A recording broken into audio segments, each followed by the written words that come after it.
सिर है झुकाना, बस एक वीतरागी को सिर है झुकाना।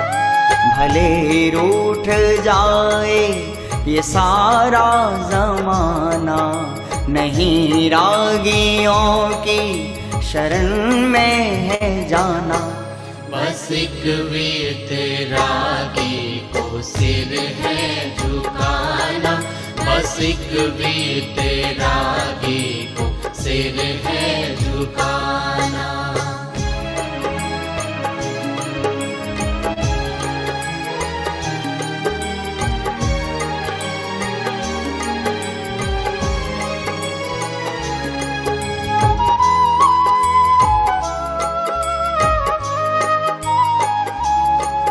तुम्हीं से मुझे मुक्ति मार्ग मिला है, रतन त्रय का सुंदर चमन ये खेला है। तुम्हीं से मुझे मुक्ति मार्ग मिला है, रतन त्रय का सुंदर चमन ये खेला है।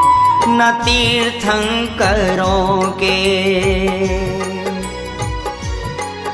न तीर्थंकरों के है कुल को लजाना, नहीं रागियों की शरण में है जाना। बस एक वीतरागी को सिर है झुकाना, बस एक वीतरागी को सिर है झुकाना। ये श्रद्धान मेरा है मेरू समाना, नहीं रागियों की शरण में है जाना। बस एक वीतरागी को सिर है झुकाना, बस एक वीतरागी को सिर है झुकाना।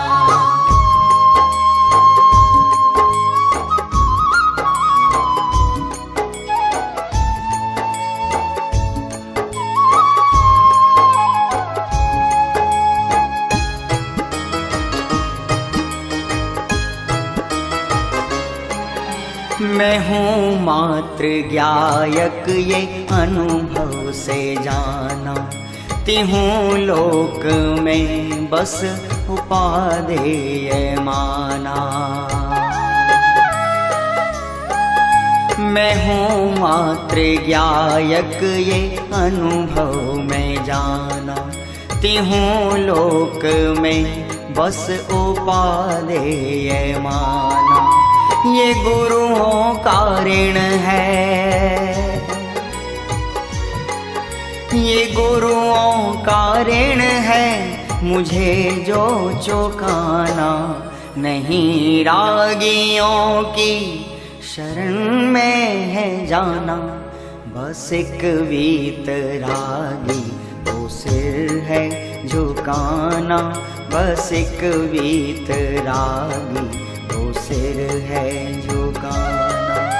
भले रूठ जाए ये सारा जमाना, नहीं रागियों की शरण में है जाना।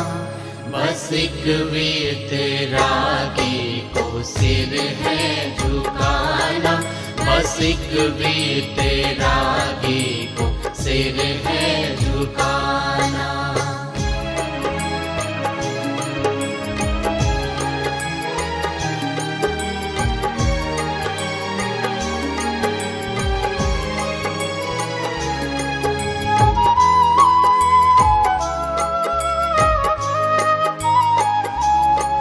हैं आदर्श अकलंक गुरुवर हमारे, हैं निकलंक हम सबको प्राणों से प्यारे।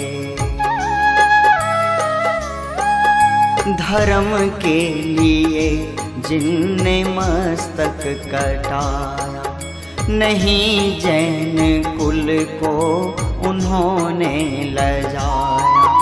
उसी मार्ग पर उसी मार्ग पर हमको चल के दिखाना। नहीं रागियों की शरण में है जाना, बस एक वीतरागी को सिर है झुकाना। बस एक वीतरागी को सिर है झुकाना। भले रूठ जाए ये सारा जमाना, नहीं रागियों की शरण में है जाना। बस एक वीतरागी को सिर है झुकाना। बस एक वीतरागी को सिर है झुकाना। बस एक वीतरागी को सिर है झुकाना। बस एक वीतरागी को सिर है झुकाना।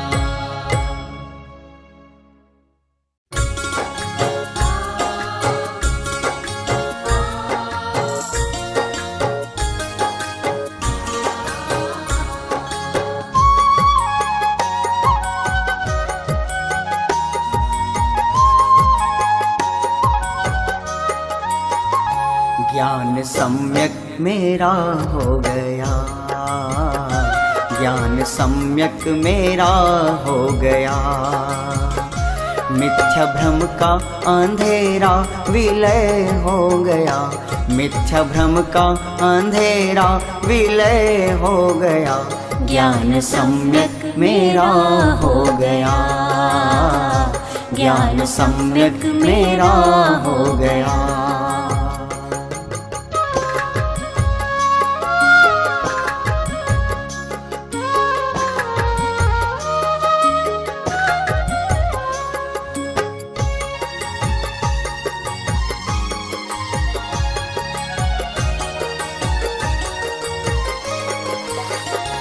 दृष्टि एकांत की ही बनी थी मेरी, और अनेकांत से बेखबर में रहा।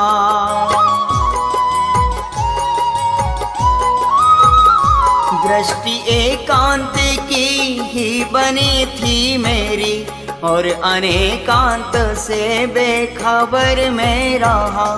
बेखबर में रहा। साधवादी सहज हो गया, साधवादी सहज हो गया। ज्ञान में ज्ञान का ज्ञान अब हो गया। ज्ञान में ज्ञान का ज्ञान अब हो गया। ज्ञान सम्यक मेरा हो गया, ज्ञान सम्यक मेरा।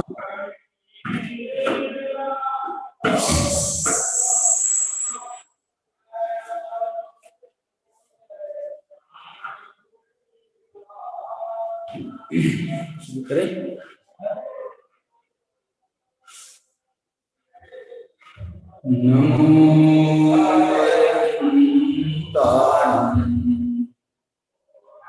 नमो सिद्धाय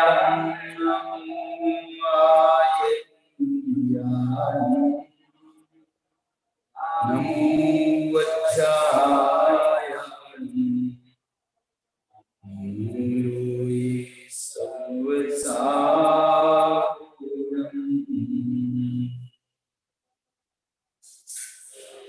इस सुरासुर मनुष्य वंदितम धोदगागितं कमलं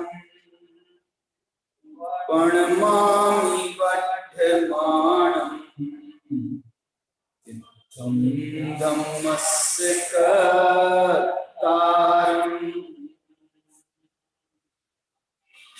सर्वव्यापी चिद्रूप स्वरूपाय परात्मने स्वोपलब्धि प्रसिद्धाय ज्ञानानंदात्मने नमः।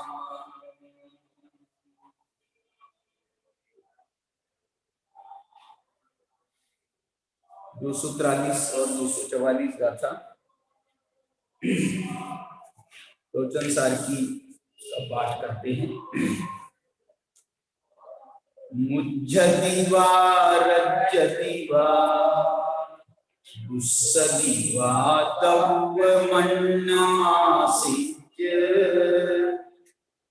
यदि समनो अन्नानि गच्छति कम्मेरिहे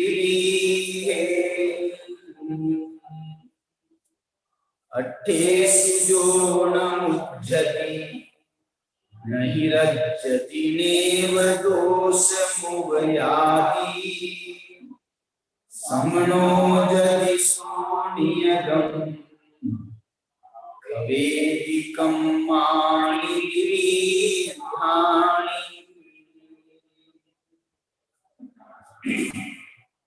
243-244 गाथाएं इस पर चर्चा करेंगे। मोक्ष मार्ग प्रज्ञापन अधिकारी की ये अंतिम 2 गाथाएं और अंतिम गाथाएं होने से यहाँ पर अमृत चंद्राचार्य देव ने तो इसका उत्थानिका लिखी है। 243 की उत्थानिका में तो लिखा है अथ अनैकाग्रस्य मोक्ष मार्गत्वं विघटयति। अब जो अनेकाग्र है, एकाग्र नहीं है, उसके मोक्ष मार्ग विघटयति माने उसको मोक्ष मार्ग नहीं होता है। माने जो भी करे सो करे, मोक्ष मार्ग विघटयति घटा दो, मोक्ष मार्ग घटा दो, माइनस कर दो, माने मोक्ष मार्ग उसमें घटेगा नहीं। बाकी दुनिया की जो चीजें हो जाए सो हो जाए, नहीं हो सो नहीं हो, लेकिन मोक्ष मार्ग विघटयति बहुत बढ़िया शब्द है। और 244 गाथा की उत्थानिका में स्पष्ट रूप से वो उपसंहार शब्द का प्रयोग कर रहे हैं। वो कह रहे हैं कि अथ एकाग्रस्य, जो एकाग्र है उसके मोक्ष मार्गत्वम अवधारयन्, उसको मोक्ष मार्ग बना निश्चित करते हुए, अवधारयन् निश्चित करते हुए उपसंहारति माने ये उपसंहार करते हैं। इसका अर्थ हुआ कि ये जो 244 गाथा है ये इस मोक्ष मार्ग वाले प्रकरण की अंतिम गाथा है।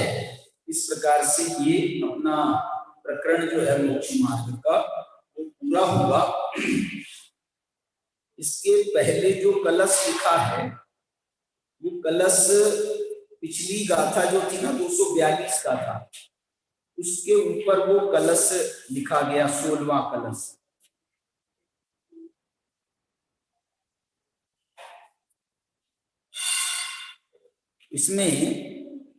इसमें क्या बताया था कि देखो बहुत 242 गाथा जो है ये एक प्रकार से मोक्ष मार्ग की परिपूर्णता की गाथा है। मोक्ष मार्ग परिपूर्ण होता है ऐसा लिखा था उसमें, और वो मोक्ष मार्ग की परिपूर्णता जो है वो उन्होंने शुद्धोपयोग के माध्यम से वो संपन्न होती है।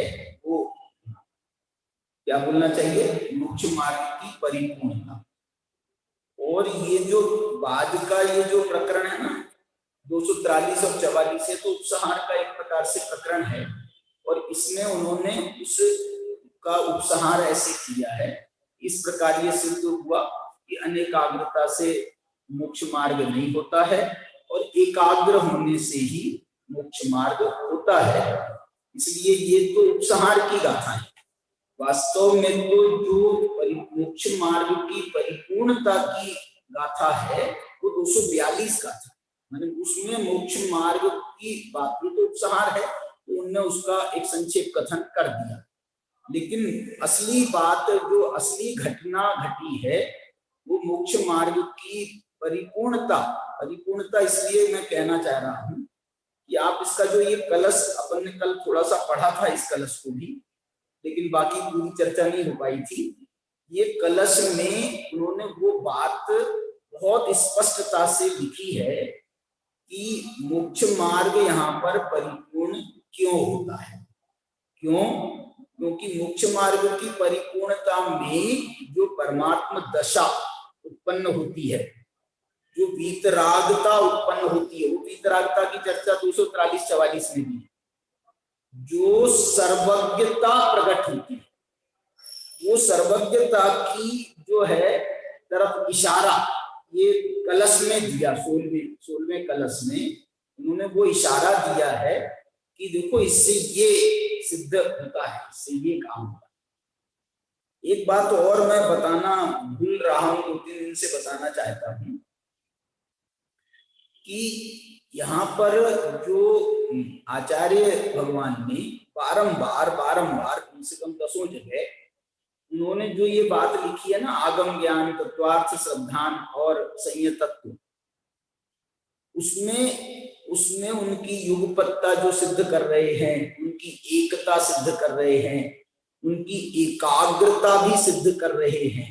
तो इसमें जो है कैसे, अब ये बताओ मेरे को कि युगपत्ता तो फिर भी मान ली जाए कि भैया जो मुनि भगवंत हैं, उन मुनि भगवंत को आगम ज्ञान भी है, तत्वार्थ सिद्धांत भी है और संयत भी है, लेकिन एकता कैसे स्थापित की जाए, वो श्रद्धान का विषय है, ये ज्ञान का विषय है, ये आचरण का विषय है। उनकी एकता कैसे स्थापित की जाए, चलो किसी तरीके से हम एकता भी स्थापित कर लेंगे, बोले भैया वो एक ही मुनिराज पर है ना इसलिए एकता है, लेकिन एकाग्रता कैसे सिद्ध करें, एकाग्रता कैसे सिद्ध करेंगे? एकाग्रता माने आगम ज्ञान में एकाग्रता कैसे बनी? आगम ज्ञान पढ़ेंगे तो नाना विषय हैं, उसमें हजारों विषय हैं, एकाग्रता कैसे बनी?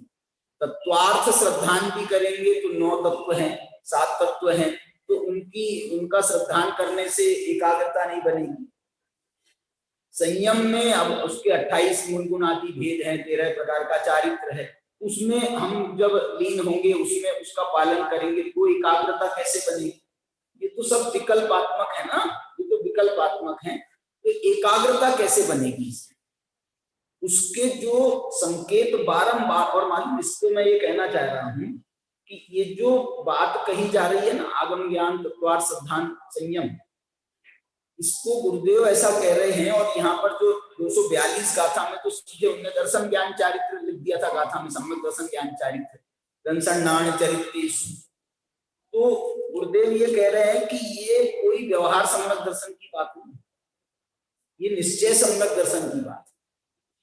अच्छा, एक बात तो ये भी ध्यान हुआ कि वहां तो उत्थानिका में आगम ज्ञान, तत्वार्थ, श्रद्धान और संयम लिख रहे हैं, लेकिन टीका में जब वो लिख रहे हैं तो वो कह रहे हैं ज्ञेय यात्री तत्व तथा प्रतीति लक्षण सम्यक दर्शन।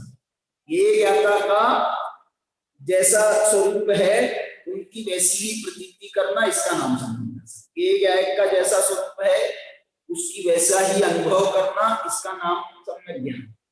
और ज्ञेय ज्ञायक का जैसा स्वरूप है उसके अनुसार प्रवृत्ति करना। कैसे प्रवृत्ति करना?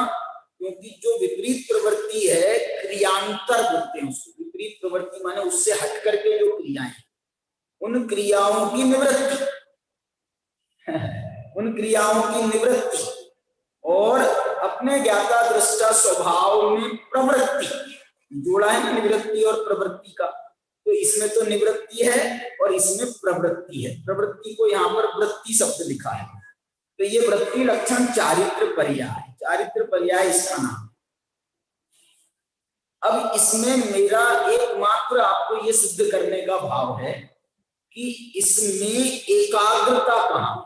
आगम ज्ञान कहने से भी एकाग्रता सिद्ध नहीं हो रही, तत्वार्थ सिद्धांत कहने से एकाग्रता समझ में नहीं आ रही, और संयम कहने से भी जो व्यवहारिक विकल्पात्मक संयम है उसमें भी एकाग्रता समझ में नहीं आई।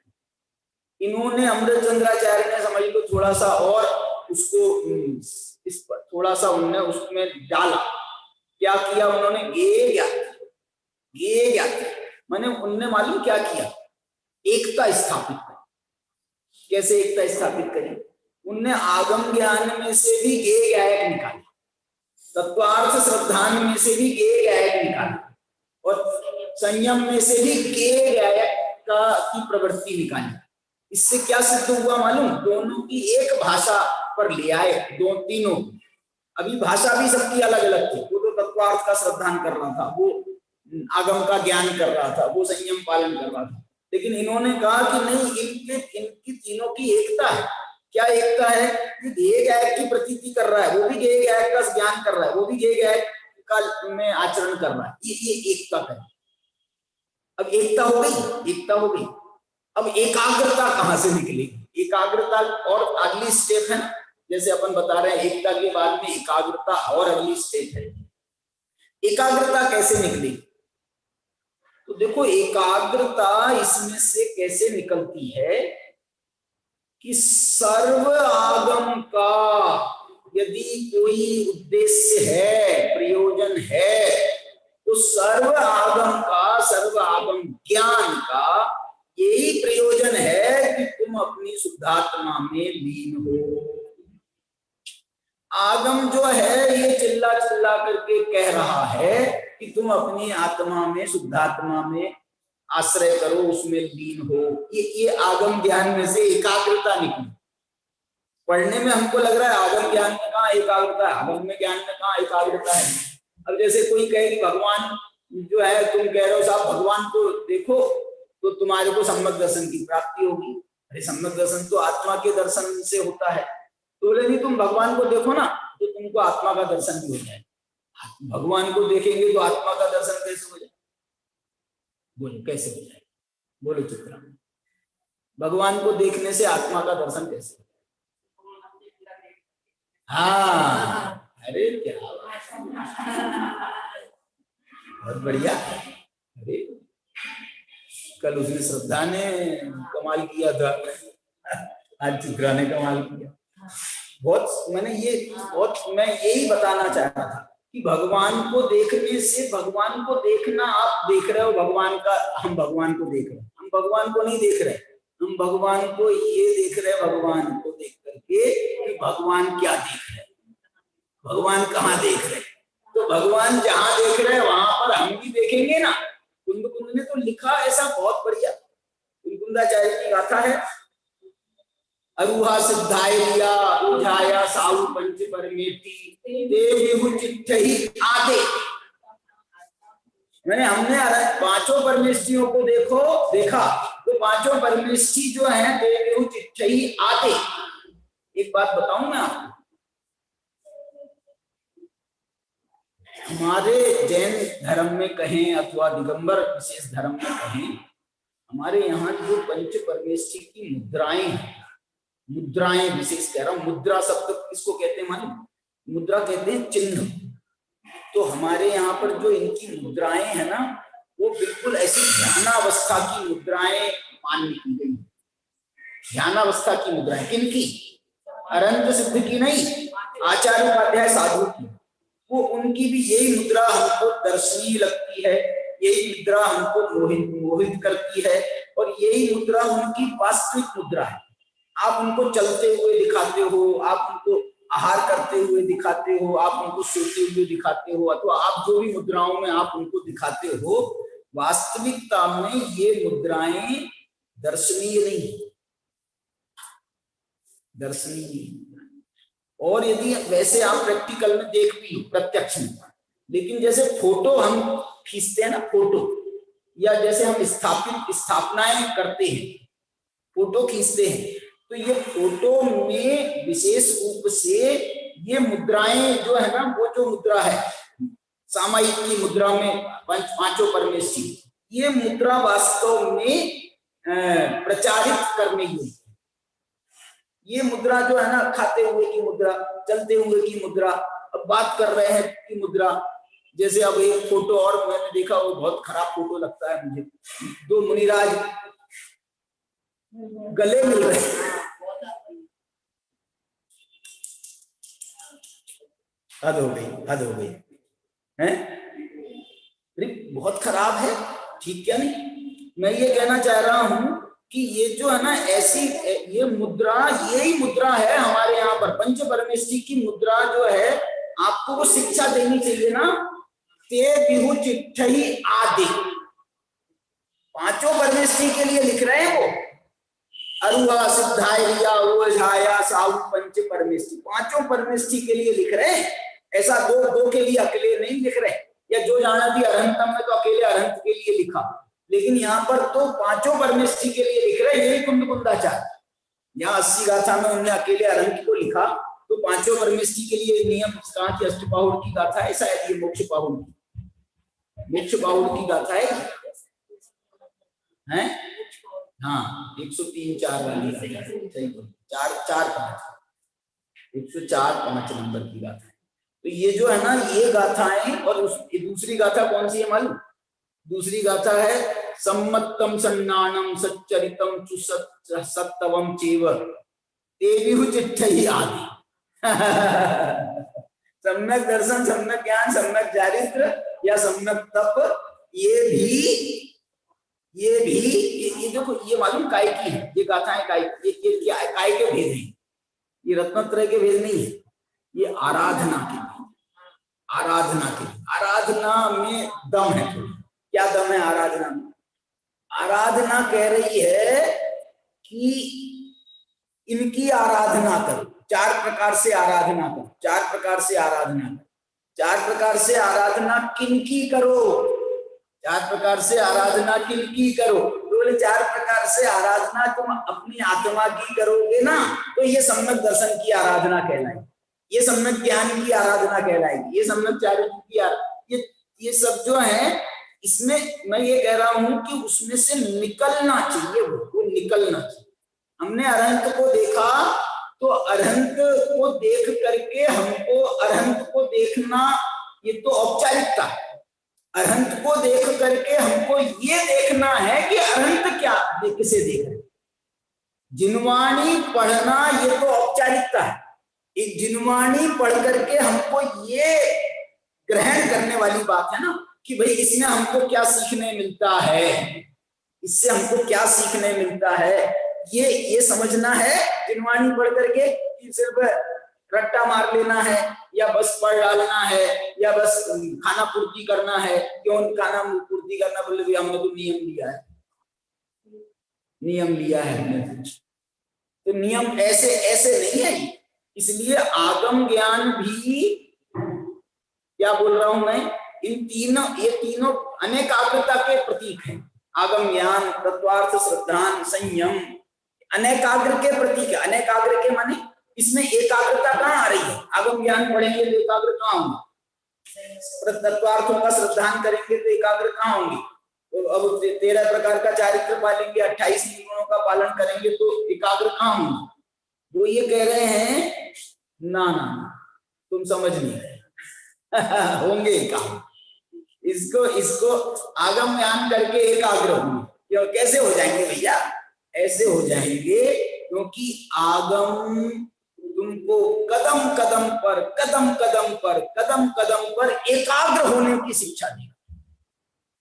तो तुम जो है कब तक बचोगे? कब तक बचोगे? तुम यदि आगम पढ़ रहे हो तो आज तुम्हारा हो सकता है तुम्हारा ध्यान नहीं रहे और तुम जो है ऐसे ही तुम पढ़ डालो, लेकिन जब कदम कदम पर लिखा मिलेगा और तुम्हारा नियम है पढ़ने का, तो जो पढ़ोगे तो उसको समझने की कोशिश करोगे या नहीं करोगे? इसलिए आगम ज्ञान भी एकाग्रता की शिक्षा देता। तत्वार्थ श्रद्धान ये एकाग्रता की शिक्षा दे रहा है। क्यों दे रहा है बताओ? बोले भैया तुम तत्वार्थ श्रद्धान का मतलब क्या है? सिर्फ तत्वार्थों की परिभाषाएं याद करना है क्या? आपको वो तत्वार्थ श्रद्धान माने मालूम? इसमें जो लिखा है बहुत बढ़िया लिखा है, तथा प्रतीति लक्षण, ज्ञेय ज्ञात्री तत्व तथा प्रतीति लक्षण, ज्ञेय ज्ञात्री तत्व तथा अनुभूति लक्षण, ज्ञेय ज्ञात्री तत्व तथा वृत्ति लक्षण। क्या मतलब है कि तथा प्रतीति, तथा अनुभव माने जैसा उनका स्वरूप है वैसी प्रतीति करना। नहीं तो भैया कितने तत्व हैं? बोले 9 तत्व हैं, 7 तत्व हैं। तुम कितने मानते हो? हम तो सबको मानते हैं। ऐसा तो भैया हम नहीं मानते, हम तो सबको मानते हैं। तो तुम जीव को मानते हो तो क्या मानते हो? जीव को जीव मानते हैं। अच्छा, अजीव को मानते हो तो क्या मानते हो? अजीव को अजीव मानते हैं। अरे अजीव को अजीव मानते हो तो क्या मानते हो? मानते हो बोल रहे हो, मैं अजीव को मानता हूं। मैंने तुम ऐसा मानते हो कि मैं अजीव हूं? मैं तो मानता हूं भाई साहब, मैं तो मानता हूं। अजीव अजीव को तो मैं मानता हूं, अजीव को मानता हूं माने क्या? अजीव को मानता हूं माने ये अजीव मैं नहीं हूं, इसका नाम है अजीव को मानना। अब व्यवहार में तो क्या, व्यवहार की भाषा क्या है? व्यवहार की भाषा माना तुम 7 तत्वों को मानो, 9 पदार्थों को मानो, जीव मानो, अजीव मानो, आश्रव मानो, बंध मानो, संवर मानो, निद्रा मानो, मोक्ष मानो, ये 7 तत्व के मानना। और 9 तत्वों का मानना कैसे होगा राहुल? 9 तत्वों का मानना थोड़ा सा हटके, कैसा होगा? जीव को मानो, अजीव को मानो, आगे बोलो। है तुम्हारी जय हो जाए। 9 तत्व, हाँ, पुण्य पाप को मानो, आश्रव को मानो, संवर को मानो, निर्जरा को मानो, बंध को मानो। माने उसका क्रम जो है ना थोड़ा हटके, 7 तत्वों का क्रम अलग है और 9 तत्वों का क्रम अलग है। हाँ बोलो। अपन को आत्मा को पूरी करना है, कल्याण करना है। हाँ, अपन तो ध्यान अपन इसी फीलिंग में करते हैं भैया, आत्मा को जो अपन को ज्ञान हो रहा है, अपन जो अनुभूति हो रही है, मुर्दा तो बहुत ही नहीं है। हाँ, अपन को ही हो रही है, अपन को चेतना इसलिए उसी का ध्यान है। कैसा करो? क्योंकि वहां पर तो करना है, जब तो चलता है। सही बात, खत्म हो गया। अरे वाह, इनसे दिखे नहीं पाता। मैं अपना कल्याण करना चाहती हूँ तो कैसे? देखो ये जो 242 का था, कभी भी चलेगा, कभी चलेगा, खबर आ सकती है कभी भी। अरे घर पहुंचेंगे कि नहीं पहुंचेंगे मालूम नहीं, होता है बिल्कुल ऐसे ही होता है। लेकिन ये सब बातें जो है ना आपको तो ख्याल में आ गई, अपने पर घटा दिया आपने। नहीं तो हमको लगता है पड़ोसी कोई हो सकता है ऐसा। तो मैंने बिल्कुल आए वो प्रवीण का सुना अपन ने उस दिन जो है ना, ये बैठे बैठे ये लोग उठ करके सबके सारा का सारा खानदान चला गया। यार ये क्या हो गया, एकदम से सूतक लग गया इनको, सारा का सबके सब उठ के चले गए। तो ये बोलो हुआ ना, कुछ इशाराबाजी हो गई होगी, जो भी हुआ होगा। अब भैया बड़े भैया उठ रहे हैं तो कोई विशेष बात होगी, उन्होंने इशारा भी किया था, तो चलो मैं भी। तो मैं ये कह रहा हूँ कि बोलो ऐसी खबरें आती हैं, ऐसी खबरें आती हैं, हमको लगता है उनकी खबर है, हमारे साथ थोड़ी हो। वो लोग जो है ना वो ध्यान नहीं देते, स्वास्थ्य पर ज्यादा ध्यान नहीं देते। ऐसे बहुत सारे लोग होते, हम तो बहुत देते। तुम्हारी जय हो जाए, हम तो बहुत देते। अरे बिल्कुल मिलते नहीं है हम तो। लेकिन तुम जो है ना, मैं ये कह रहा हूँ तुम अपने को बचा भी लोगे, ऐसे करके नहीं बचा सकते हो, ऐसा मान्यता है तुम्हारी। तो तुम 2 साल बचा लोगे, 5 साल बचा लोगे, 10 साल बचा लोगे, 20 साल बचा लोगे। ऐसे अच्छे अच्छे डॉक्टर नहीं बचे, राजे महाराजे नहीं बचे, कौन बचा ये तो बता दो। कोई नहीं बचे, भगवान नहीं बचे, तीर्थंकर नहीं बचे। आयु पूर्ण होने पर उनको भी जाना पड़ा। अब जैसे वो अपना काम कर गए, तो हमारी जयश्री जी को भी लग रहा है कि हम भी अपना काम कर जाए। ये जो 242 गाथा आई थी ना, इसमें वो अनुभूति की प्रक्रिया पूरी बताई। बहुत बढ़िया गाथा थी, बहुत, अपन ने परसों इसकी चर्चा की थी। इसमें अनुभूति की चर्चा पूरी बताई अच्छे से।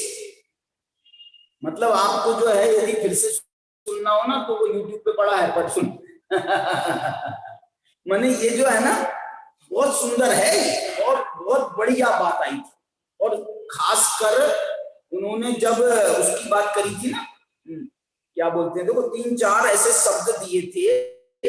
वो जो है ना, ये बात जो आप बोल रहे हो ना कि हम ध्यान करते हैं, तो हम तो ऐसे ही ध्यान करते हैं कि मैं आत्मा हूं, मैं आत्मा हूं, मैं शुद्ध आत्मा हूं, ऐसे ही ध्यान करते हैं। इसमें जो ध्यान की प्रक्रिया बताई थी, वो प्रक्रिया में देखो कितनी बातें थी, उसका ध्यान देने की बात है। सम्यक दर्शन, ज्ञान, चारित्र, एक तो इनने उसके लक्षण बताए। इन तीनों पर्यायों और आत्मा की इन तीनों पर्यायों और आत्मा की भावकता द्वारा उत्पन्न अति गाढ़, अरे बाप, अति गाढ़ इतरेतर मिलन के बल से, इतरेतर मिलन, ये इतरेतर मिलन अनुवाद किया दादा ने, ऊपर शब्द है इतरेतर संबलन।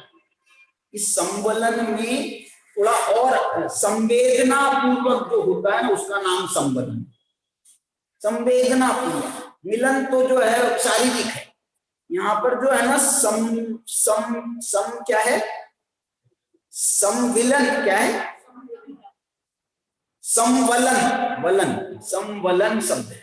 इस संवलन में जैसे वो पानक का उदाहरण, पानक का उदाहरण मैंने वो ठंडाई वाला वो उदाहरण दिया था, उसमें जो 50 चीजें हैं और उसमें जो उसका जो एक मेक बना हुआ है, माने आप बिल्कुल जैसे आपने दूध पीते हो ना, आप दूध प्लेन दूध अपन ने पिया, उसमें कुछ भी जैसे हमने मिलाया नहीं है, कुछ भी काजू किशमिश वगैरह जो मिला देते हैं, कभी खजूर डाल के पीते हैं, कभी कुछ करते हैं, मुनक्का डाल करके पीते हैं, तो वो जो है ना उसमें तो वो मुनक्का आएगा, उसमें आएगा भी कुछ, लेकिन हम प्लेन दूध पीते हैं, उसमें हमको कहीं भी अटकता है।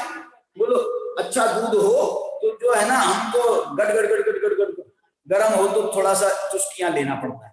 सादा दूध हो या ठंडा दूध भी पीते हैं, तो ठंडा दूध हमने गड़गड़ गड़गड़ पी गए, उसमें हमको कहीं भी अटकता नहीं है।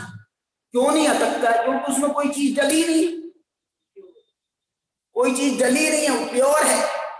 ऐसा ही संवलन होता है। क्या मतलब? 50 चीजें डली हैं उसमें, 50। देखो आपका जो है ना ये काजू वगैरह का तो जैसे बिल्कुल आटे जैसा हो जाएगा, बिल्कुल पिस जाएगा, बिल्कुल पेस्ट भी बन गया, लेकिन आप इलायची डालिए, अब वो इलायची जो है वो तो थोड़ी सी हार्ड है ना, उसके आप पीस भी दोगे तो उसका संवलन कैसे होगा? बोले नहीं, हम जो है ना हमको वो भी उसका भी अटकाव नहीं चाहिए, उसका भी टुकड़ा नहीं चाहिए, टुकड़ा नहीं आना चाहिए, बिल्कुल बिल्कुल जैसा प्लेन दूध पीते हैं ऐसी बिल्कुल वो मिक्स हो, संवलन, इसका नाम है संवलन। इस जो शब्द दे रहे हैं ना, देखो ना सही, आप अमृतचंद्राचार्य के शब्दों पर ध्यान दो। इतरेतर संवलन के बल से भाव्य भावकता द्वारा, ये भाव्य भावकता भी क्या है? भाव्य भावकता, भाव्य भावकता उसे कहते हैं कि जैसे दोनों तरफ से एकदम तैयारी है, दोनों तरफ से, भाव्य की तरफ से भी और भावक की तरफ से। भावक कहते हैं भाव रूप होने वाला, ये भावक है। और भाव्य किसे कहते हैं? उस भाव को भाव्य कहते हैं, माने वो होने वाला है, वो होने वाला है ना भाव, अभी नहीं है इसलिए भाव्य कहते हैं, अभी नहीं है इसलिए उसको भाव्य कहा जा रहा है। और अब आ जाएगा उसका तो वो फिर भाव बन जाएगा, फिर तो वो साक्षात हो गया, वो भाव हो गया। भाव्य क्यों कह रहे हैं? वो भावनीय है, भावन करने योग्य है ना। तो ये बताना है कि ये भाव्य जो उस रूप होने वाला है, भावक नहीं, उस रूप होने योग्य भाव है। और ये भावक कौन है? उस रूप होने वाला है।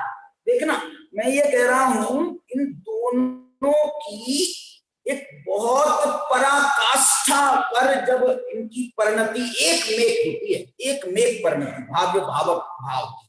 माने आप ऐसा नहीं समझना कि भाव्य जो है वो एक समय बाद आएगा, एक समय बाद में भाव्य आएगा और एक समय पहले हम उसकी भावक बनकर के तैयारी करेंगे। एक समय पहले भावक है और अगले समय भाव्य है। मालूम वहां तो बहुत अच्छा लिखा है, कहीं पर लिखा है, मेरे को याद नहीं आ रहा कहां पर लिखा है, बहुत बढ़िया लिखा है उन्होंने। तो जो पर्याय है ना, यदि आप पूर्ववर्ती पर्याय को भावक कहो और उत्तरवर्ती पर्याय को भाव्य कहो, तो बोले वो पूर्ववर्ती पर्याय यदि भावक है तो वो जो भावक है ना, भावक, वो तो अगले समय में मर गया, समझ गए? मैंने उसका तो व्यय हो गया, वो तो नष्ट हो गया भावक। तो जो भावक नष्ट हो गया तो फिर अब वो किसको भावेगा? वो तो खुद ही नहीं है रहा। जब तक दांत है तो चने नहीं है, चने आए जो है जो भी है, मतलब वैसी उदाहरण। भावक है तो भाव्य नहीं, भाव्य है माने ये यदि भेद रूप भाव्य भावक माना जाएगा तो ये भेद रूप भाव्य भावक तो भावक है तो भाव्य नहीं है, भाव्य है तो भावक नहीं है। अब भाव भी हो गया आपका, भाव भी हो गया तो बोले साहब मेरा उसका मन नहीं है, मेरा मन नहीं है, भाव्य हो गया। जो तेरा मन था ना, तो बोले था लेकिन अब तो नहीं है ना, तो वो भाव भी हो गया तो क्या फायदा। इसलिए ये भाव्य भावक में दो समय नहीं है। भाषा में तो ऐसा लगता है कि एक भाव रूप होने वाला है, एक भाव रूप होने योग्य है। तो अब ये तो साहब भाव रूप होने योग्य है, वो तो बाद में आएगा। भाव करने वाला वो तो अभी कर रहा है, भाव करने वाला। ये व्यवहारिक में भाषा में है। ये भाव्य भावक में कभी दो समय नहीं होती है, विकार अवस्था में भी और अविकार। ये जो भाव्य भावक है ये अविकार अवस्था वाला। ये भाव्य भावक कौन है मालिक? भाव्य भावक कौन है? तीन है भाव्य भावक, एक ही समय में तीन है। तीन कैसे हैं? तीन जोड़े, एक सम्यक दर्शन और उसका भाव्य, सम्यक दर्शन का भाव्य कहो या सम्यक दर्शन खुद को भाव्य कहो। सम्यक दर्शन भाव्य और उसका भावक आत्मा, सम्यक ज्ञान भाव्य और उसका भावक आत्मा, सम्यक चारित्र भाव्य और उसका भावक आत्मा। मैं तो उल्टा भी करना चाहता, क्या आत्मा जो है वो भावक है कि भाव्य? बता, यहां मत पढ़ना।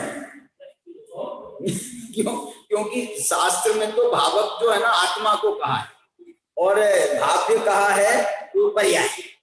लेकिन मैं ये कह रहा हूं वो आत्मा भाव ना करने योग्य है। भाव्य तो आत्मा है, ये पर्याय है भावक करने वाली, उसकी भावना करने वाली। ध्याता किसे कहोगे आप? ध्याता आत्मा को कहोगे कि उसको कहोगे? आत्मा को कहोगे या उस ध्यान को ध्याता कहोगे? बोलो ध्याता कौन है? दोनों बातें मिल जाती हैं। वो विषय ध्याता है, तुमने और तीसरा ला लिया। वो तो ध्येय है, जो विषय है उसके लिए शब्द है ध्येय। जो ध्यान कर रही है पर्याय, उसका नाम है ध्यान, ध्यान उसका नाम है। और एक और कौन है? ध्यान, ध्याता, ध्येय। एक और भी आता है ना, चार होते हैं। वो व्यक्ति वाली बात। ध्यान का जो फल है वो भी एक विषय आता है। ध्यान के फल को छोड़ दें। एक तो ध्यान, ध्याता और ध्येय, तीन करेंगे तो तीन ये है। दो भी करते हैं, ध्यान दे, मतलब ज्यादा उलझते नहीं है। तो इसमें मेरे को बताओ ध्याता कौन है, ध्यान कौन है और ध्येय कौन है? यदि ध्येय आत्मा है तो ये भाव्य भावक में जो है वो भाव्य जो है पर्याय क्यों है? भावक आत्मा क्यों है? यदि पर्याय है वो तो ध्येय है ना। तो ध्येय माने ध्यान करने योग्य, तो भाव्य माने भावना करने योग्य। तो भाव्य कौन होना चाहिए? भाव्य तो आत्मा होनी चाहिए। लेकिन शास्त्र में दोनों प्रकार के कथन हैं। ध्याता किसको बोलते हैं? अच्छा बताओ, ध्याता किसको बोलते हैं? ध्याता आत्मा को बोल रहे हैं, लेकिन वास्तव में वो आत्मा नहीं है। जो ध्येय वाली आत्मा है और जो ध्याता वाली आत्मा है, दोनों में क्या फर्क है? सुदीप बताओ। ध्येय वाली आत्मा और ध्याता भी आत्मा को कह रहे हैं, ध्याता भी तो आत्मा को कह रहे हैं। बोलो क्या फर्क है? कौन?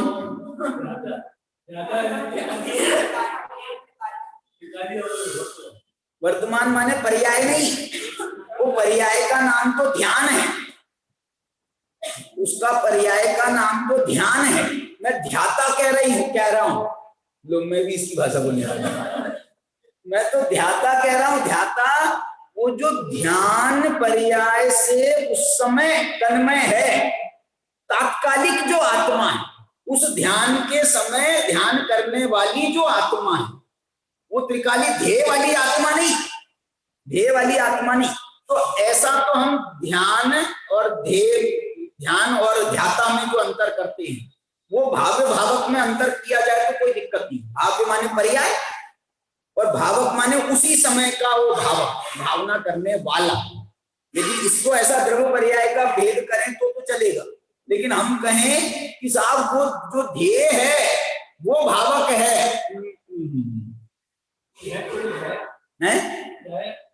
ध्यायक, ध्यायक नहीं होता, उसको ध्याता बोलते हैं ना बाबा, ध्यायक को ध्याता बोलते हैं। देखो कोई शब्दों में घटता नहीं है। अब जैसे तुम ज्ञान से ज्ञायक बना लो, दर्शन से दर्शक बना लो, लेकिन ध्यान से ध्यायक नहीं बनता। ऐसा शब्द डिक्शनरी में नहीं मिलता। अब तुम लिखो तो लिख देना, अब नरेश डिक्शनरी लिखेगा, वो खाता वही तो लिख ले, वही बहुत है। नहीं, आत्मा आत्मा में लीन माने देखो, पर्याय जो आत्मा है ना, वो एक तो द्रव्य दृष्टि वाली आत्मा और एक पर्याय दृष्टि वाली आत्मा। पर्याय को कर रही है जो आत्मा उस तत्काल, वो वर्तमान पर्याय से तन्मय द्रव्य, उसको कहते हैं ध्याता, कहें जो वर्तमान पर्याय से तन्मय। इसलिए वास्तव में ध्यान ध्याता ये तो एक ही बात होगी। ध्यान पर्याय को कह रहे हैं और उस ध्यान को करने वाली आत्मा को ध्याता कह रहे हैं। वो दोनों एक समय में, दोनों एक समय में। लेकिन जो ध्येय है वो ध्येय है त्रिकाली। ध्याता आत्मा है, ध्येय भी आत्मा है, लेकिन ध्येय रूप जो आत्मा है वो त्रिकाली है, और जो ध्यान करने वाली आत्मा है वो है क्षणिक। यदि इसको अलग कर दे, इसको मैंने भेद को खत्म कर दे, ना माने उसकी विवक्षा ना करें, तो एक ही है, ध्यान और ध्येय, ध्यान और ध्येय, ध्यान और ध्येय, ध्यान ध्येय। ऐसे यहां पर भाव्य भावक, तो भावक तो मैं कहना चाह रहा हूं वो पर्याय है भावक, और भाव्य है वो भावना करने योग्य जो त्रिकाली भू भगवान आत्मा, वो है भाव्य, वो है भाव्य। ऐसे माने इसलिए मैं कहना चाह रहा हूं, अपेक्षा लगा लो। और यहां पर भी जो भावक आत्मा को भी जो कहा गया है ना, वो वर्तमान, वो जैसे ज्ञाता जिसको अपन कहते हैं, ध्याता अपन कहते हैं, तो वो वर्तमान समयवर्ती आत्मा को कहें तो कह सकते हैं। चलिए, चलो इनकी बात कर रहे हैं अपन। देखो, इसमें तुम कह रही हो ना कि हम ध्यान करते हैं, हम ध्यान करते हैं, हम सामयिक करते हैं, तो हम तो ऐसे ही करते हैं। लेकिन सामयिक करती हो तो तुम्हारे हाथ पांव तो सब बराबर रहते होंगे सामयिक करते समय, सोते सोते नहीं करती होंगी। मैं तो सोते सोते करता मैंने भाई बैठ के करने का निषेध नहीं है, बैठ के करना चाहिए, लेकिन सोते हुए का निषेध है क्या? बोलो, लेटे हुए आप आत्मा का ध्यान कर रहे हो, चिंतन कर रहे हो, तो ये कोई बुरी बात है क्या? बैठे भी करो। ये देखो, ये इनको और नहीं मिला तो खाते पीते करवा रहे हैं। खाते पीते भी होता है, लेकिन श्रावकों को मना किया है, मुनियों को कहा है क्योंकि श्रावकों का भरोसा नहीं है। ये मजाक भी उड़ाने लगेंगे, कहो ये जो है ना, नहीं तो ये श्रावक जो है ना, बोले साहब तुम खड़े खड़े क्यों खा रहे हो, मुनि महाराज भी तो खाते, तो ऐसे जो है ना उसका मजाक उड़ने लगेंगे। क्या कर रहे हो? अरे साहब आत्मा का अतीन्द्रिय आनंद, रसगुल्ला खाया है ना, तो रसगुल्ला खाया, बोले आत्मा का अतीन्द्रिय आनंद आ गया, आनंद आ गया। अतीन्द्रिय आनंद माने वो जो शब्द है ना आगम के, उन शब्दों के हम इसमें भी कभी कभी ऐसे प्रयोग कर रहे हैं। अरे साहब आनंद आ गया, आनंद। कैसा आनंद आया भाई? बोले अतीन्द्रिय बता नहीं सकते, वहां तक तो ठीक है, अतीन्द्रिय कह रहा है। चलो है, देखो मैं ज्यादा गाली नहीं देना चाहता हूँ नहीं, गलत तो है, मैं तो कह तो दिया गलत, अब तुम और नमक मिर्च क्यों?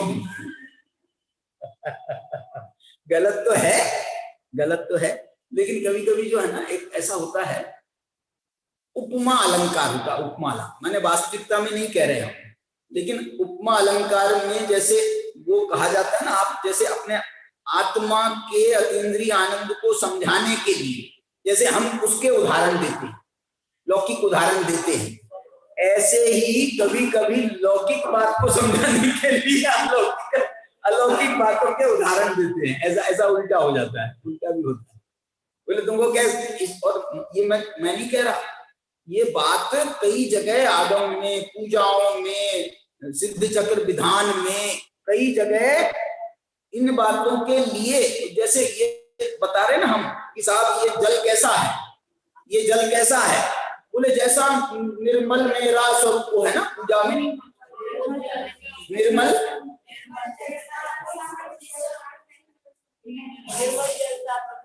हाँ निर्मल जल सा प्रभु 10 बोल रहे थे तो सुनाई नहीं पड़ा मेरे को। निर्मल जल सा प्रभु निज स्वरूप, ये तो निर्मल जल सा स्वरूप कह रहे हैं, मैं तो कह रहा हूं ये निर्मल जल कैसा है, बोले जैसा आत्मा का शुद्ध स्वरूप।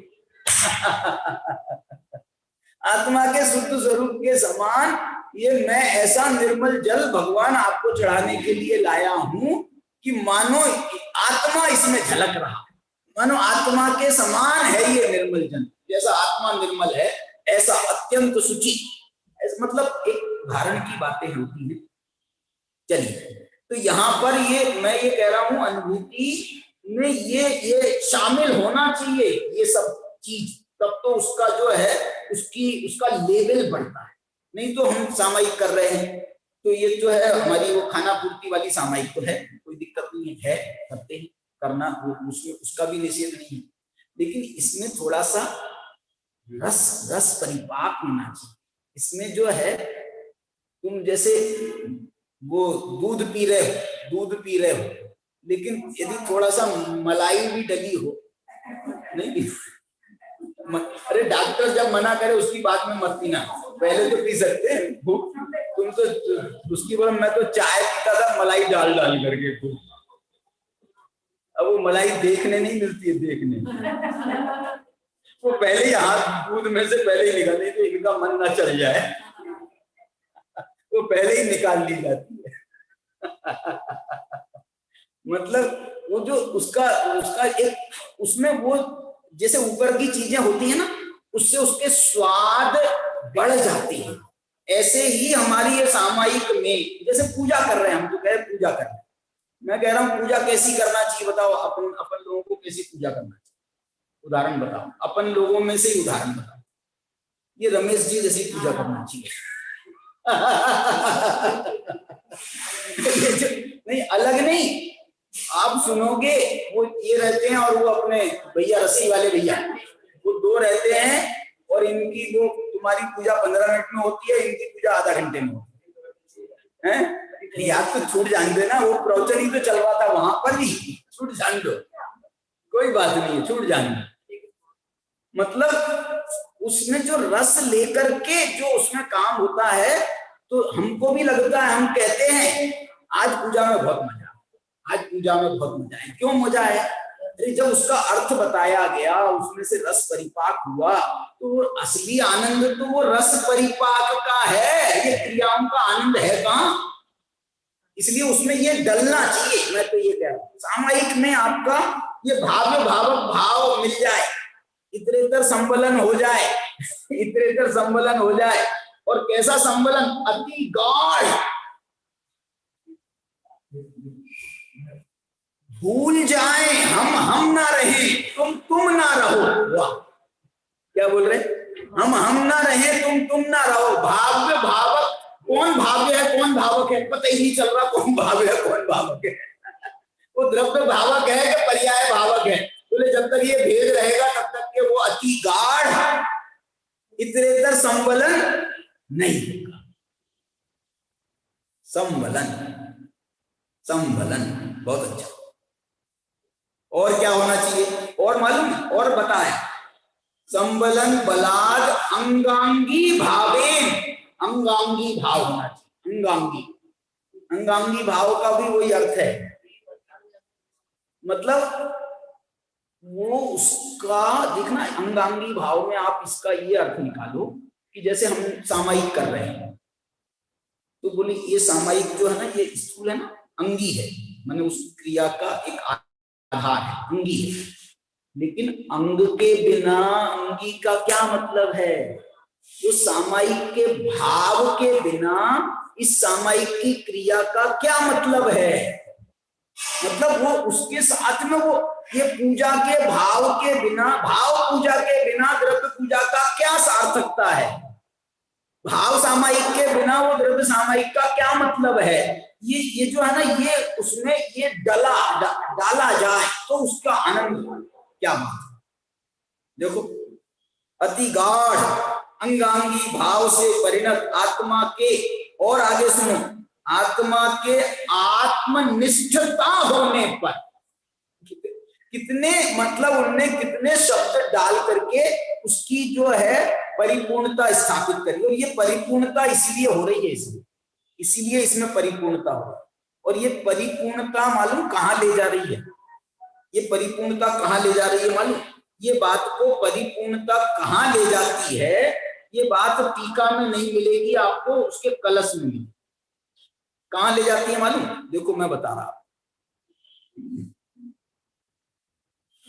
अंतिम लाइन देखो इसकी, कलश की अंतिम लाइन, मास्कंदत्य चिराद विकास मतुलम ये नोल्लसन त्याश्चिते। क्या? मास्कंद्यति, मास्कंद्यति माने मालूम क्या होता है? मास्कंद्यति, मास्कंद्यति माने माँ तो हटा दो आप, माँ तो ऊपर चला गया, आस्कंद्यति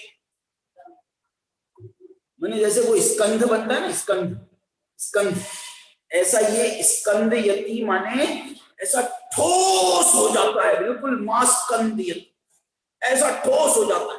शुद्धोपयोग है पर्याय, वो ठोस कैसे होगी? लेकिन वो शुद्धोपयोग पर्याय में वो आत्मा के साथ में उसका इतना गाढ़ इतरेतर मिलन होता है कि इतने एक अंगांगी भावेन वो एक रूपता को प्राप्त हो गए। अब जो है ना, तुम एक को उठाओगे ना, एक को उठाओगे तो अकेला नहीं उठेगा, वो दोनों साथ में उठेंगे। एक को उठाओगे ना, अंग को उठाओगे तो अंगी भी साथ में आएगा। क्यों? क्योंकि वो इतने एक मेक हो गए हैं, एक मेक हो गए, ये भाव है इसमें। और इसके लिए उन्होंने लिखा ये जो शुद्धोपयोग, ऐसा शुद्धोपयोग जो अति वाला है, उससे क्या होता है? अचिरात, अचिरात माने, अचिरात माने शीघ्र, अति शीघ्र, अचिरात विकासम, ये जो ज्ञान है, ये आत्मा है, ये ऐसे विकास को प्राप्त होती है, अतुलम, जिसकी कोई तुलना नहीं की जा सके। ये नो लसन त्याश्चिते, ये चित्त के चिते माने आत्मा के साथ में जब उसका एकाकार होता है तो उससे ये होता है विकास। कौन सा विकास? अतुल विकास होता है और अचिर होता है। अचिर होता है माने शीघ्र होता है। क्या मतलब है इसका? माने इसका मतलब है केवल ज्ञान, इसका मतलब है मोक्ष। ये ऊपर जो कहा था ना, अपवर्गस्य यह मार्गोपवर्गस्य यह, माने मैं ये कहता हूं, क्यों साहब तुम कितने दिन से मोक्ष मार्ग में हो? तुम कितने दिन से मोक्ष मार्ग में हो? बोले हमको 10 भाव हो गया। महावीर स्वामी से पूछो। बोले हमको तो 10 भाव हो गए, क्योंकि हमको 10 भाव पहले उस शेर की पर्याय में सम्यक दर्शन हुआ था। बोलो ये जो है, ये महावीर भगवान के लिए प्रशंसनीय बात है। प्रशंसनीय इस अर्थ में कह सकते हैं, अनंत भावों के सामने 10 भाव क्या चीज है? अचिर है, ये भी अचिर है। लेकिन फिर भी मजा नहीं आया, मजा नहीं आया। क्यों नहीं मजा आया? अरे यार तुमने उस सम्यक दर्शन होने के बाद 10 भाव लगा दिए। लेकिन खराब, आप अन्यथा अर्थ में नहीं लेना, अन्यथा अर्थ में नहीं लेना। यहाँ तो कह रहे हैं मोक्ष मार्ग तो उसका नाम है, इसका नाम मोक्ष मार्ग क्यों रखा? मेरे को बता, इसका नाम मोक्ष मार्ग क्यों रखा? क्योंकि बोले इसका एंड मोक्ष है। तो तुम जो है 10 भाव पहले से तुम बोले साहब कहाँ जाना है तुम्हारे को, बोले दिल्ली जाना है। कब से निकले हो दिल्ली जाने के लिए? बोले 10 भाव पहले से निकले। 10 भाव पहले से निकले हो और तुम अभी तक दिल्ली नहीं पहुंचे। तुम कौन से रास्ते से जा रहे हो, कैसे जा रहे हो, चल भी रहे हो क्या नहीं चल रहे हो? अरे पैदल चले होते तो दिल्ली जो है 1000 किलोमीटर है, 1100 किलोमीटर अपने यहाँ से। पैदल चलो तो कितने दिन लगेंगे बता दो? एक दिन में तुम 20 किलोमीटर चलोगे, 20 किलोमीटर तो 50 दिन में पहुंच जाओ। 500 नहीं 50 दिन में। बोलो 20 किलोमीटर की बोल रहा हूं मैं। और चल सकते हैं वैसे एक दिन में हम 40-50 किलोमीटर भी चल सकते हैं।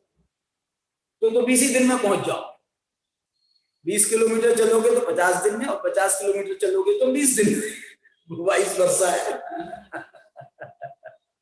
ये जो है। और तुम बोल रहे हो साहब मैं तो 10 भाव से चल रहा हूं और तुम्हारा अभी तक मोक्ष नहीं हुआ। और आचार्य कह रहे हैं ये मोक्ष, ये वाले मोक्ष मार्ग से। कौन सा वाला मार्ग है ये निश्चय मोक्ष मार्ग है। ये शुद्धोपयोग रूप है और ये अति गाढ़ है। माने ये ध्यान है, एकाग्र चिंता निरोधो ध्यानम अंतर मुहूर्ता। ये अचिरात का मतलब है अंतर मुहूर्ता। अंतर मुहूर्त में केवल ज्ञान की प्राप्ति होती है भाई साहब, अंतर मुहूर्त में। इसलिए इन्होंने मालूम ये जो प्रकरण है ना, इस प्रकरण में इन्होंने पहले से, क्योंकि उनको आखिरी में यहाँ मोक्ष में पहुंचाना था ना, इसलिए उनने मोक्ष मार्गी को पहले से नग्न दिगंबर स्थापित कर दिया। क्या मतलब है? यदि ये नहीं होती ना तो ये तुम्हारी बीच में स्टेप आती। अरे भैया तुमने अभी तक के वो नहीं उतरवाए हैं, अभी दीक्षा नहीं हुई है, अभी तक दीक्षा नहीं हुई है। फिर कपड़े पहने तुम अंतर मुहूर्त में फिर बोलेगे साहब केवल ज्ञान करा लेंगे। नहीं, इसलिए ये जो है ना, इसमें ये पूरे प्रकरण में मोक्ष मार्ग की जो चर्चा है वो मुनि पर आधारित की। इतना तो मानना चाहिए, नहीं मानने का प्रश्न नहीं। क्या मैंने आप फिर वो मत बोलना साहब गृहस्थों को मोक्ष मार्ग होता है क्या नहीं, गृहस्थों मोक्ष मार्गस्थ हो उसका क्या होगा, वो विवक्षा अलग है। या भाई हम ये कहना चाह रहे हैं, हम मोक्ष मार्ग की चर्चा नहीं कर रहे, हम उत्कृष्ट मोक्ष मार्ग की चर्चा कर रहे हैं। तो अब तो आपको दिक्कत नहीं है। अंतरात्मा होते हैं ना, अंतरात्मा 3 प्रकार के होते हैं। उसमें उत्तम के लिए क्या लिखा 6 डाला में? दुविध संग बिन, ऐसा लिखा है। दुविध संग बिन शुद्ध उपयोगी मुनि उत्तम निज ध्यानी। तो उत्तम अंतरात्मा है, उसकी व्याख्या में तो मुनि होंगे क्या नहीं होंगे? बोलो। नहीं तो साहब तुम बोलो साहब नहीं वो तो चौथे गुणस्थान में भी उत्तम हो जाता है। ये जो है ना, फालतू की बात नहीं करना। फालतू माने जब जघन कहें अविरत समदृष्टि, और बीच वाले फिर जो है इनके बीच के सब बीच वाले हैं, मध्यम वाले हैं। मध्यम की लिखा नहीं है ना, देश व्रति अनुगत, मालूम उसमें ये लिखा है, वो पढ़ो उसके पूरा है जे देश व्रति अनगारी। उसमें क्या लिखा है बताओ, बोलो संदीप बताओ। अनगारी मतलब क्या होता है? हाँ तो मुनिराज होता है, तो उसको भी मध्यम कह रहे हैं।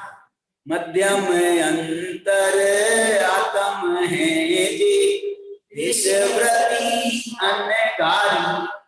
अब आप बोलोगे नहीं साहब वो अगली बार अगला जो है ना वो उत्तम अंतरात्मा का था ना, इसलिए वो अनगारी शब्द वहां चला जाए। भाई साहब उत्कृष्ट का पहले कहती, अब तो जघन्य में जाने वाला है, तो तुमको जघन्य में तो नहीं ले जाना है। बोलो कारण बताओ। उसमें ये कह रहे हैं ये छठे गुणस्थान वर्ती मुनिराज वो मध्यम अंतरात्मा है, और सप्तम गुणस्थान वर्ती और उनके ऊपर जो मुनिराज हैं वो है उत्तम अंतरात्मा। मुनि उत्तम अंतरात्मा नहीं क्या? मुनि उसमें खुद कह रहे हैं ना, कौन? दुविध संग बिन, यहाँ पर मुनि आज आ गए, यहाँ सामान्य मुनि आ गए। सुधो उपयोगी, छठा गुण स्थान कैसे आएगा इसमें? इसमें छठा गुण स्थान कैसे आएगा? सुधो उपयोगी मुनि निज ध्यानी, अपनी आत्मा का ध्यान करने वाली कोई शुद्धोपयोगी। आप ऐसा कहो तो चले, मुझे मंजूर है। कैसा बोल, कैसा? सामान्य छठा सातवां गुण स्थान वो तो मध्यम अंतरात्मा, और जो सातिशय सप्तम गुण स्थान वाले ऊपर वो जो है वो उत्कृष्ट अंतरात्मा है। आप ऐसा कहो तो मैं एक बार मानने को तैयार हूं। स्वस्थान और सातिशय का जो फर्क है वो मानने को मैं तैयार हूं। ये अर्थ तो किया जा सकता, ये अर्थ किया जा सकता, क्योंकि ध्यानी शब्द भी डाला है, उत्तम अंतरात्मा में ध्यानी शब्द भी डाला। तो बोले सातवें गुण स्थान में भी तो ध्यान होता है, इसलिए तो मेरा मुंह बंद है। वही ठीक है, वो ध्यान भी जो है वो स्वस्थान अप्रमत्त वाला जो है ना, वैसा ध्यान कहा है मालूम? कोमट सार में जब सप्तम गुण स्थान का वर्णन उन्होंने किया, सामान्य सप्तम गुण स्थान का, तो वहां पर उन्होंने ध्यान ऐसा शब्द डाला है। ध्यान शब्द मूल गाथा में, ध्यान में जो लीन है वो सप्तम गुण स्थान बढ़ती है। तो अब वो जो ध्यान में लीन है, तो आप तो बोल रहे खाने खाते खाते भी होता है, छठा सातवां गुण स्थान चलते फिरते भी होता है, तो ध्यान में लीन कैसे घटाया? तो फिर अब उसमें जो है फिर उसमें भी घटाते कैसे? खाते पीते भी ध्यान घटाते, खाते पीते भी ध्यान घटाते। तो वो जो ध्यान कैसे घटाते हैं? बोले वो सातवां गुण स्थान शुद्धोपयोग का है। शुद्धोपयोग माने ध्यान, वो चलते फिरते हो रहा है या बैठ करके हो रहा है वो अलग बात है, इसका महत्व नहीं है। ऐसा वहां पर भी घटाया जाता है, लेकिन इसलिए उनने वहां पर उसको ध्यान शब्द दिया है। क्या बता रहा था मैं आपको? अनगारी छठे गुण स्थान वर्ती, सामान्य से कहें तो छठे गुण स्थान वर्ती मुनिराज जो हैं वो मध्यम अंतर, और जो चौथा गुण स्थान वर्ती है वो जघन कहें अविरत, माने बहुत। देखो हम कभी भी इसमें कभी कभी क्या होता है, हम अलंकारिक शैली में कहो या भावुकता में कहो, हम जो है ना इतने भावुक हो जाते हैं, इतने भावुक हो जाते हैं, और फिर हम जैसे कहते साहब वो तो जो है ना वो भरत चक्रवर्ती, वो तो जब ध्यान में बैठते थे, भरत चक्रवर्ती अवस्था में तो जब ध्यान करने बैठते थे तो ऐसा ध्यान करने लगते थे कि बिल्कुल उनको हिलाए से नहीं हिलते थे, और ऐसा हो ही नहीं सकता। अतिशयोक्ति जो है वो ऐसी मत करो, नहीं तो उससे जो है माने वो उपसर्ग माने श्रेणी में आरोहण करने वाले, केवल ज्ञान को प्राप्त करने वालों की जो उनकी जैसी चर्या है वो आप यहाँ पर घटाओगे तो ये जो अपलाप वाली बात कह रही थी ना, ये अपलाप उचित नहीं, नहीं तो भेद खत्म हो जाएगा, भेद खत्म हो जाएगा। इसमें तो कई बार तो ऐसा हो जाता है, ये मालूम है इसमें क्या आपत्ति आती है? इसमें इससे जो है आपको जल्दी समझ में आएगी इस आपत्ति से। कौन सी आपत्ति से? इसमें श्वेतांबर मत का प्रसंग आता है। भी कपड़े पहने हो जाता है ना सब, केवल ज्ञान, इतना ध्यान में लीन हो गए तो जो ऐसा ध्यान तो केवल ज्ञान का कारण है, तो इनको कपड़े पहने मोक्ष हो गया, केवल कपड़े पहने केवल ज्ञान हो गया, हाथी पे चढ़े ऐसा आता है ना उनके यहाँ। तो वो जो है वो प्रसंग आए, इस दृष्टि से जो है इन पर बहुत विचार करने वाली बात है। इस प्रकार से ये जो 16वां कलश है इसकी अपन ने चर्चा कर ली, लेकिन इसके बाद में जो ये इसकी थोड़ी सी गाथा टीका जो है 43-44 गाथा की, ये अपन पढ़ेंगे, और इसके साथ में मोक्ष मार्ग का प्रज्ञापन अपना पूरा होगा। और इसके बाद में फिर अभी और जो अपना मूल विषय क्या है मालूम आपको? मूल विषय अपना ये नहीं है, अब 245 गाथा नहीं चलाएंगे, फिर क्या है मूल विषय? वो मोक्ष मार्ग प्रकाशक की पूर्णता की ओर, तो उसकी उस दृष्टि से जो है वो मैं विषय छांटूंगा, फिर अपन उसका है आगम आधार पे चलाएंगे। हाँ, होमवर्क स्वर्णलता ने कल होमवर्क दिया था ना, तो सुनाओ, मैं एक हूं, याद